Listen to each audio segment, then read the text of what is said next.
the one and only original Gibson RBAA. According to the span book, it's 1931. Serial number 9947-2. And it was originally owned by C.L. Pernelli of Danville, Virginia. And in the 30s, he owned it and played it. In the 1940s, it was bought by Oscar Hutchins. Oscar Hutchins bought it and played in the band, had it during the 40s. In the 1950s, Bill Two-Ton Bryson from North Carolina, he owned it, and he came into a bar room. I was playing bluegrass banjo, and with Hollow Brown was there that day, and he came in and put that banjo up there, and I almost passed out. I said, "You want to sell it?" He says, "Yeah, I'll sell it for $1,000." But that was a lot of money back then. But he says, "I already have it promised to a guy named Mac Justice." So I got out of it then. Mac Justice bought it. He sent it back to Richelieu Banjos, and they replated it, touched it up a little bit, and because the plating had been worn pretty good. And then Mac Justice had it. He bought it in '62, and in 1969, Richelieu did the work on it in 1966. In 1969, Mac Justice called up and said, "The banjo's for sale. I'd like to sell it." And the owner of Bucks County Folk Music Shop, where I was working at the time, I told him, "Listen, I didn't have $2,000. I said, listen, we need to get this banjo, and we need to get it bad. Don't let it get away." So he didn't have the $2,000, but his mother did. So he borrowed the money off his mother, and I went down and purchased the banjo off of Mac Justice, brought it back, and Carl Dietrich was the owner of the Bucks County Folk Music Shop where I was working at the time. Him and his mother, they took possession of it, and they've had it ever since 1969. It's been in a closet, basically laying there unplayed. It wasn't out in the world or anything, and they've had it put away since 1969. In 1974, they brought it down to Indian Springs Bluegrass Festival, and we showed it off and let Don Reno play it, Dick Smith play it, and the funny thing was, people have been looking for it, saying it was mystical and they never seen it. If you were to have one of these old Pickin' magazine, their posters, they put out a headstock poster, they put out a fingerboard poster. If you look on that fingerboard poster, number 15 on that fingerboard poster, it says RB All-American Bucks County Folk Music Shop.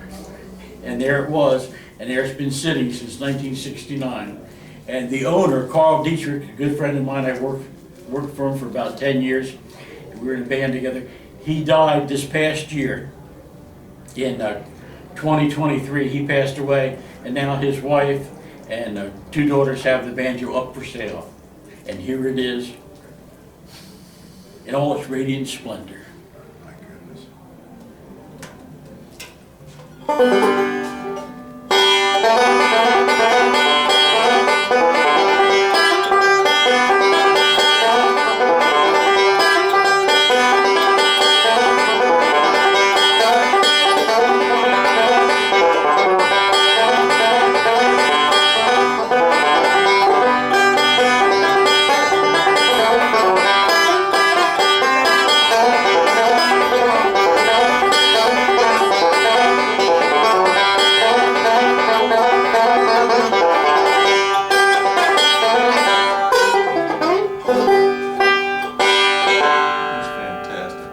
Absolutely fantastic. Got the full weight flathead tone ring, 1-piece flan, everything on its original, except for the 5th string peg, of course.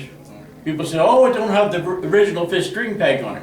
I said, "Buddy, if you lived back in the 60s, as soon as they bought that Kroll 5th string peg out, you would have run out and bought one and stuck it on there. You didn't want to stand there and twist that 5th string friction peg all the time." And that it has all the original pearl buttons on it, the engraved tuners up on there. That's remarkable. I've got one of those fretboard posters. Do you? I do. Yeah, look on number 15. That's it. can't believe I'm holding this.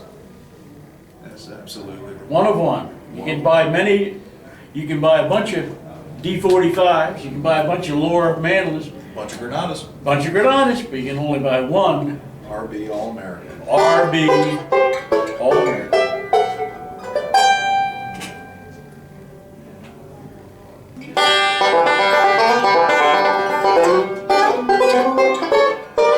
I still can't believe how good it sounds. Sounds pretty good for not being played since 1969. It sounds incredible for not being played since 1969. This morning, I'm telling you, those notes were coming out and they were coming out about this far. And now those notes are coming out here. It's enjoying speaking again. Yeah, it's only been played a couple hours.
I like the star as the position marker I on the know. side of the neck. It's fantastic.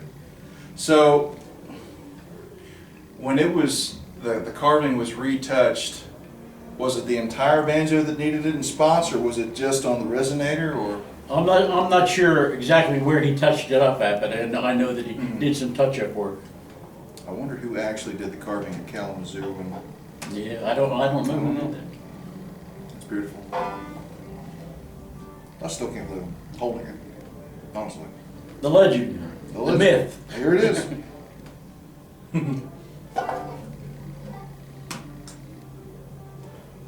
Unbelievable. The Statue of Liberty, the fifth is correct. Lindbergh's Flight Across the Ocean is the last one on there. And they had to they doubled up because all the rest of them were tenors. Yeah. Didn't have as many markers on it. They doubled up on, that one is just about like this one here. You know, they didn't know what to put in there, so they just doubled up on one of them, sort of. They could have put like Mount Rushmore on it Yeah, or something. yeah. Oh my goodness. Holy cow.